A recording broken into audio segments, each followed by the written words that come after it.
the year 1909, Marshal John Malcolm, once a criminal in his youth, had been blackmailed by longtime rival Ranger Kurtz to hunt a cult-leading outlaw, Leon Cabras, south of the border. John assembled a team consisting of longtime acquaintance, widowed sharpshooting rancher Cathryn Engel, tailor Morwenna Abrams, and railway worker Albert Little, and was joined by hunter Drew Morrill, criminal Walden McDonald, and the honourable Mexican lawman Javier Salvador, to hunt Cabras down. They took the name Lion Goats from a translated telegram, unaware their name was the name of their target. Facing all kinds of criminals from bandits to cattle rustlers, none had any knowledge or connection to Cabras. John began to speculate their mission was a farce, and indeed it was. Neither Kurtz, Bureau Agent Robertson, nor Javier's superior, Captain Salamanca, knew where Cabras was hiding, and had instead orchestrated this entire hunt to finish off any of those who had escaped them, including the Lion Goats themselves. Realising this deception, and seeing off rogue members Walden and Drew, the remaining Lion Goats, battered and bruised, confronted Javier's source for information, the son of Captain Salamanca.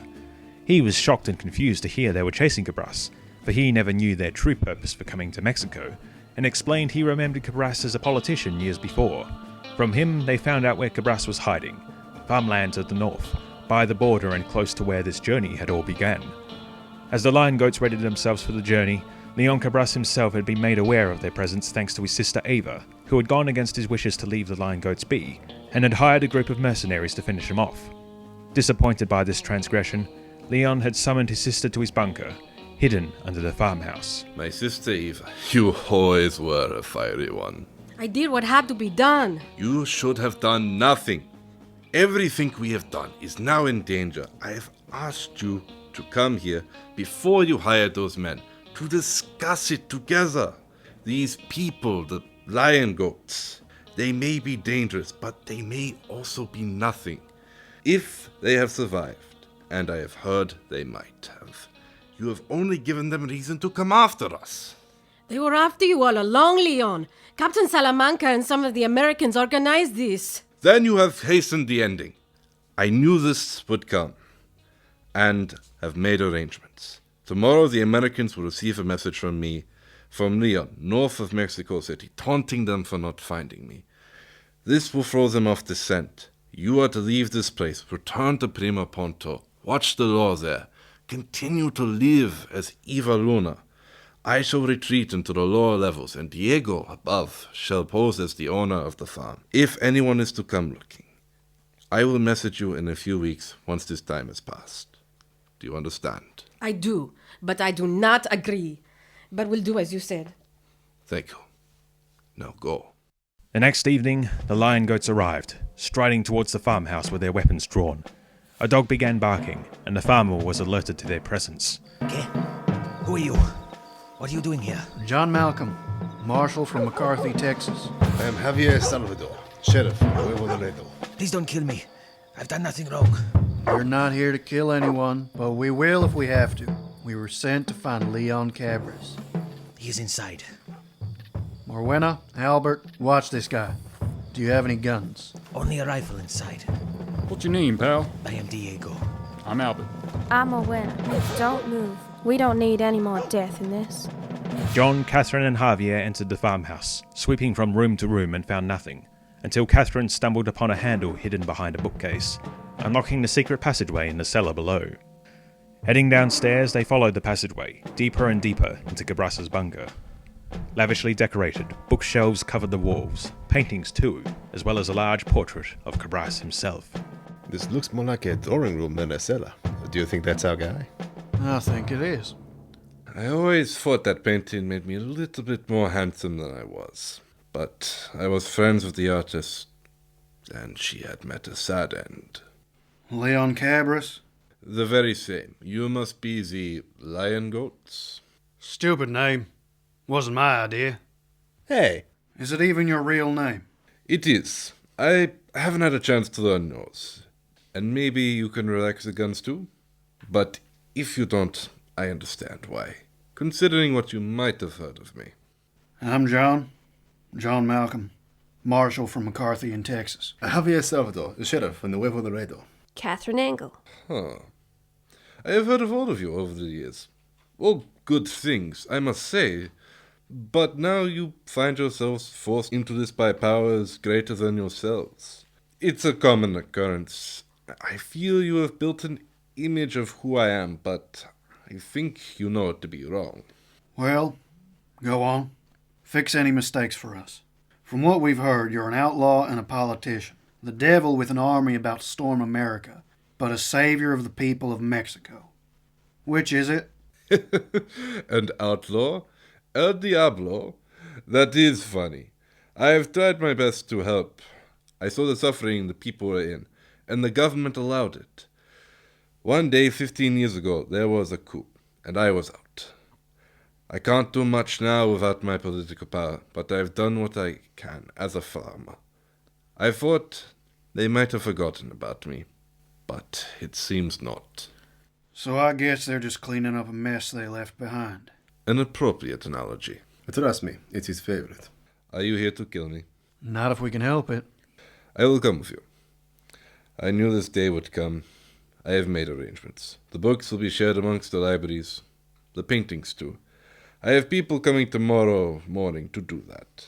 I am sorry for my sister Eva. She was entrusted to oversee all of this from Primo Punto. I sent her away, told her I would hide down in this bunker.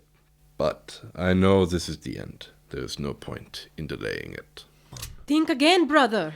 Eva, you fool! I told you to go. I can handle this. You will not give up, Leon. These Americans will die for what they've done. And those men in the government. I remember you. I saw you back at Prima Punto. I should have ended it then. Eva, this is not right. It is right, Leon. You have fallen now. I see that. Before you would not have let this happen. Because you would have listened to me. There you go again, ordering me round. Eva, do this. Eva, don't do that. I've had enough. Now I'm in charge. Eva, if you ever respected me, you will listen to this.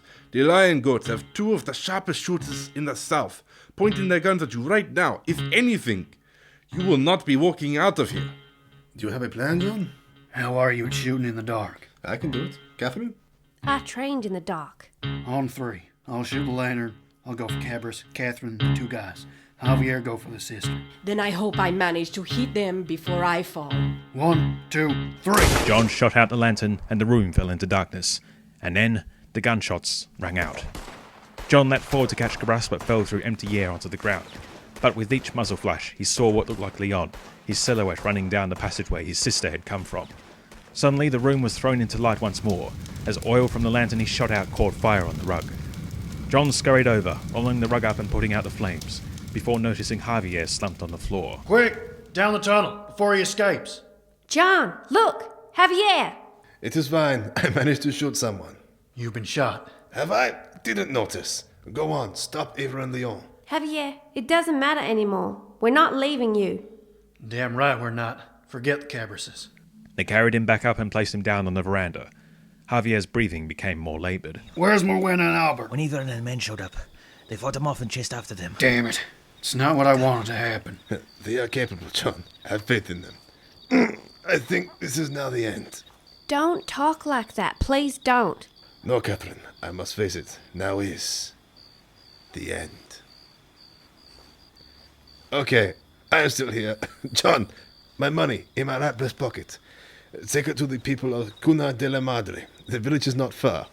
Isn't it funny how the end was so close to the beginning? I find it annoying more than anything. Could have saved a lot of time and a lot of lives. But we did do good, John. The mine, the rustlers. If we hadn't, they would still be free. You are a good man, Marshal Malcolm, but you hide behind sarcasm and bitterness. No, it's not an act. That really is just him. Okay, I just didn't want to come out and say it. I knew Morwenna and Albert were inexperienced, that Morwenna was just a tailor, but they have come so far. And you gave them that chance, the freedom to do that. I took them on a dangerous mission into Mexico to hunt a madman. Okay, yes, you are actually very irresponsible. But you gave them a chance. I suppose I did. I'll take your money to the village, too. Thank you. Miss Engel, Cathryn, you are a great woman. You should make something from your skills. Oh, and I hope the money helps save your ranch. Thank you. John, Cathryn, I suppose this is now the end. Okay, I am still here. This is strange. Javier, maybe you're going to live. Do you want me to finish you off? John! As the government horses came up the drive, John stared off into the wilderness beyond the farm's fences, wondering where Morwenna and Albert had got to. Moments before he, Javier and Cathryn had been downstairs, Morwenna and Albert saw Ava and her men arrive on the farm. I can hear horses approaching. Those look like Cabras mercenaries. Come round the back of the property. Oh, no. How good are you now with that gun? Time to find out. Don't fire yet. Where are they going? Looks like a trapdoor. Hold up. More coming. Looks like it's our friend who attacked us out in the desert. Hey, it's them. They mounted their horses and raced after the fleeing mercenaries, through the rows of corn and wheat. Holding her breath, she lined up a shot on the closest. A hit! The rest of the mercenaries made a sharp right turn and continued along the fence line, spurring her horse along one side of them as she punched him out, and Albert finished off the other. Ow! Is it your arm? Yeah, I think I opened the stitches. Let's head back to the wagon. Returning to the farm, Morwenna stopped by to investigate the trapdoor, noticing a trail of blood leading from it. Down the path and out of the farm. Considering her options, she decided to follow it. Whistling for Albert to bring the cart around, they set off into the fields, the trail of blood guiding them. It was a few minutes later that John, Cathryn and Javier stumbled onto the veranda, greeted a short while later by Ranger Kurtz, Captain Salamanca, and Agent Robertson. Oh, great. So, this is the home of an outlaw. Actually, it's the modest dwellings of a disgraced politician. Not the gateway to hell, as you led us to believe. Maybe not to hell, but there's a secret passageway down in the basement, Kurtz. Send some men down there. Get it cleaned up. Is Mr. Salvador okay? He's been shot in the chest. What do you think? Actually, I think I'm going to be okay.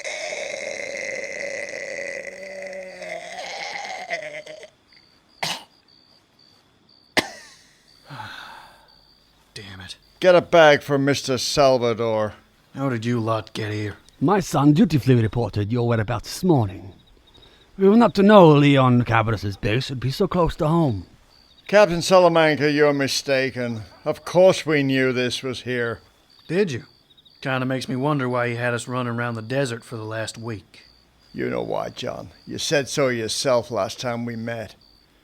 What happened to the rest of your team? McDonald was killed. Morrill missing. Morwenna and Albert presumably rode west after Cabras' men. Found this one in the basement. The yellow-eared American scum! Who's this one, then?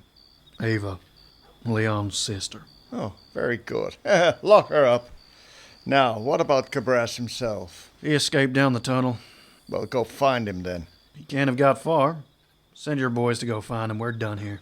Oh, so you won't be needing that $2,000 anymore? No, not from you. How many people have died? Why go after Cabras? Ben Kramer, the headhunters, that I get. But why him? He was a threat to our way of life, John. Sure, I might have stretched the facts a bit. The devil incarnate with an army of demons, you said. Yeah, something to that effect. But I don't expect you understand the danger he posed. He performed acts of charity. We can't have acts of charity. Then what use would the government be? People can't just rely on handouts, free goods for nothing in return. This is the United States of America. This is Mexico. Land of the free, home of the something or other. Where the strong prevail and lead the rest. Where the weak suffer at the hands of disease, poverty, madness, violence, tuberculosis. Try it, John. See how far you can go after shooting a Texas Ranger in front of the 50 government agents. He's not the one with the gun. You're spirited, Miss Engel, just like your parents. Kurtz, the basement bunker is cleared. Paintings and books loaded onto the wagons. There's no sign of Cabras. But we do now have a visual identifier for him. Not the prettiest painting, is it? Very well. Light it all up, send some men out and scour the land. He can't have got far. Mr. Malcolm and Miss Engel are relieved of their duties. I suppose it's only fair we pay them something for their work. $100 each, maybe? John and Cathryn watched with sadness as the farmhouse and crops were set alight. Leon Cabras' legacy was up in flames, before they turned and headed back to Laredo. The night was long and cold, and the next morning when the sun was high in the sky, the heat was stifling. Leon Cabras had not stopped running. He kept thinking over the previous night in his head, all that had gone down in the bunker. He knew that one day the government would catch up with him, but he wanted to do so on his own terms. If only his sister had just listened to him, he could have, maybe, got away from this. He knew he'd been shot. He didn't have long. And despite a valiant effort, it wasn't enough. It wasn't long before his body was found. She might not have been a tracker, but Cathryn's teaching had given Morwenna all she needed to find Cabras. Albert, still alive, was passed out on the back of the cart from his injuries in the heat. Morwenna got down and approached Cabras's body, looking him over, and as she did, a voice entered her head. The voice of Walden McDonald, of all people. If you find yourself with a dead bounty, you don't need to carve the whole body back. You just need proof you got him. Trust me, it's easier to transport a hand or a head than a cadaver. Knowing what had to be done, she returned to the wagon, looking for a blade, a knife, an axe, anything. All there was a shovel. She took it and returned to Cabras's body. She looked him over, went to raise it, but stopped. She is an Injun, Marshal. Not that she can help it. We don't serve their kind in here. Some call it savagery, but they do take your scalps, though. Savage. Wear them on their belts. You got any, Morwenna? Are you going to bite me like a dog, you horrid little girl? What a savage witch. All these Indians are the same. Savage. Oh, yeah. So tough and scary. You witch. All those thoughts swam about in her mind. Every accusation, every insult. Was she really going to stoop this low and become the monster that she had long been called? No. Too easy. Throwing the shovel down, she grabbed Cabras by the ankles and with some difficulty hauled him onto the back of the cart and set off into the desert. John and Cathryn returned to their normal lives. Kurtz had kept his word for once, and they both went to find $100 in their account from their Mexican adventure.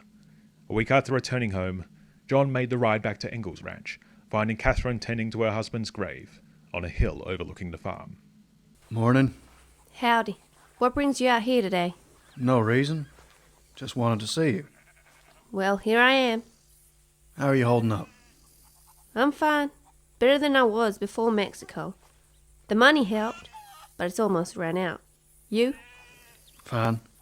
I read in the papers Javier was buried in Nuevo Laredo. Have you heard from Morwenna and Albert?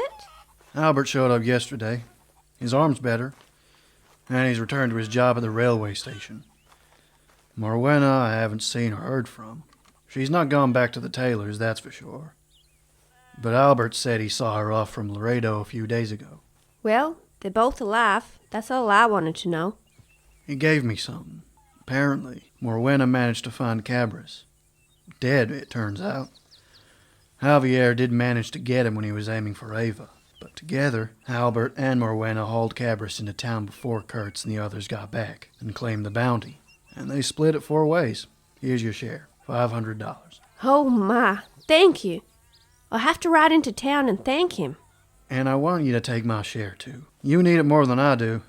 Just thinking about what happened, life's too short. You and I, we've wasted enough time. However many years it's been, haven't we? Yeah, I say we have. I understand why you ran away from home. You explained that. And I know why you ran with Harlan and his gang as an outlaw. I understand. Now I know things aren't so black and white. I was worried if it ever came out, people would use it to harm my family, to sully your name. I pushed you away, and that was wrong. You always were my daughter, Cathryn. You always will be. Can you forgive me? I can, Pa. Thank you. Years of silence and animosity came crashing down as father and daughter, reunited, embraced one another. The pleasant moment, however, was ruined thanks to the arrival of Kurtz. Ah, what's this? Family reunion? This is private property. And is that supposed to stop me? No, I don't suppose any of you happened to claim a bounty of $2,000 in Laredo last week. No? What do you mean? Well, last week after me and my agent spent several days combing the deserts for the whereabouts of Leon Cabras, his body somehow showed up in the Laredo morgue, and the bounty was claimed. Albert Little claims to know nothing. The Indian woman's gone missing, which only leaves you lot. The only money we've got is the money you compensated us last week. So, you know nothing about it? Nothing whatsoever. Right then. Now I've got to come up with $2,000 that's just vanished into thin air. Sounds like a real pickle you're in. Well, I suppose you two are in need of the money. A ranch this size, Miss Engel, would cost a lot to run. It sure does. Thankfully, Pa lent me his $100 to cover the rest of your costs. If you're interested, there's a job being lined up next month. No obligation. We realize now threats don't tend to do the job to a satisfying level. So instead, we strongly advise you consider it. What is it? Well, Walden McDonald has a brother, it turns out, and he's heard dear old Walden is lying somewhere in a pauper's grave in the middle of nowhere, and he's not too happy about it. Well, you shouldn't have told him then. Well, I had to. It was a decent thing to do, isn't it? But like I said, he's not too happy. I imagine he'd be out for revenge to find whomsoever was responsible.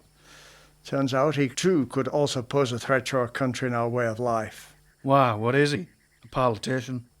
A banker, funnily enough. The job's open, if you two want it, to venture into the Canadian wilderness to find Arnold MacDonald. What do you say? And so, Cathryn and John buried Kurtz's body deep in the woods, destroying all evidence and Okay, that's not what really happened. Kurtz returned to his scheming ways with Robertson and Salamanca, with more plans to set in motion for the future. John and Cathryn, father and daughter reunited, made up for lost time. Albert, still working on the railroad, indulged in his passion for horse riding with some fancy new gear. Javier and his contributions were remembered for years to come, his life and sacrifices remembered by those he helped. Drew returned to his log cabin home. His long trek back made him glad to be rid of Walden's corrupting influence. Ava Cabras was never heard from again, a victim of the system she long fought against, and Morwenna disappeared into the wilderness. Some say she opened her own tailors in Dallas. Others say she took up the bounty hunting life for good, striving to bring in alive whenever she could. No one quite knows where she ended up, but perhaps she's closer than any of us think. Isn't that right, Miss Abrams?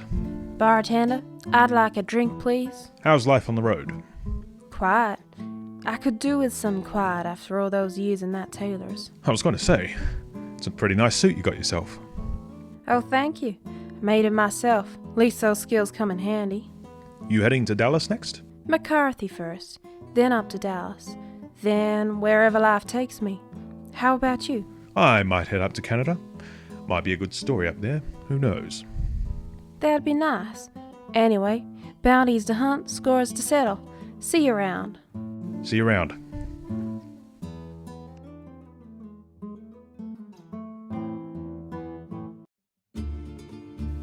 That's been the story of the Lion Goats. Head to cityparkradio.com and look under the podcasts page for the entire series.